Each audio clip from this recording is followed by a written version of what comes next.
नमस्कार दोस्तों, आज हम एक अहम विषय पर बात करेंगे जो हमारे लोकतंत्र की नींव को प्रभावित करता है, जर्नलिस्ट।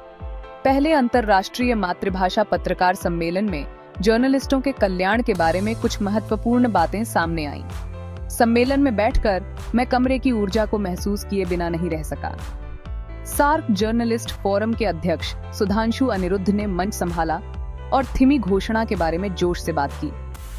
उन्होंने इस बात पर जोर दिया कि मातृभाषा में जर्नलिस्टिता लोकतंत्र को जीवित रखती है और जर्नलिस्टों को बुनियादी सुविधाएं प्रदान करने से जर्नलिस्टिता जीवित रहती है। अब इसे समझते हैं। थिमी घोषणा में बंगाली जर्नलिस्टिता के अग्रणी धर्मदित्य धर्माधिकारी की जयंती को आधिकारिक कैलेंडर में मातृभाषा पत्रकार दिवस के रूप में मान्यता देने का आह्वान किया गया है। यह क्षेत्रीय भाषाओं में जर्नलिस्टिता में महत्वपूर्ण योगदान देने वालों को सम्मानित करने का एक प्रतीकात्मक लेकिन शक्तिशाली कदम है। अनिरुद्ध ने जर्नलिस्टों को शिक्षा, आवास और स्वास्थ्य सेवा तक पहुंच की सख्त जरूरत पर भी प्रकाश डाला।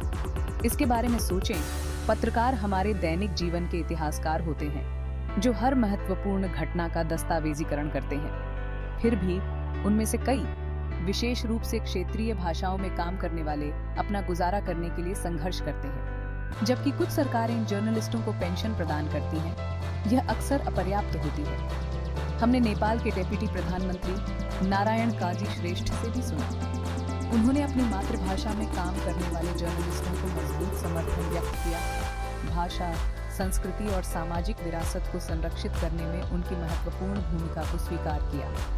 नेपाल की फॉर्मर राष्ट्रपति विद्या देवी भंडारी ने कहा कि मातृभूमि और मातृभाषा का कोई अल्टरनेटिव नहीं है। पत्रकार किसी भी लोकतंत्र की रीढ़ होते हैं और उनका कल्याण प्राथमिकता होनी चाहिए। ये सम्मेलन केवल एक स्थानीय मामला नहीं था। इसमें भारत के विभिन्न राज्यों, भूटान के किंडल और बांग्लादेश के अब्दुल रहमान के जर्नलिस्टों की भागीदारी देखी गई।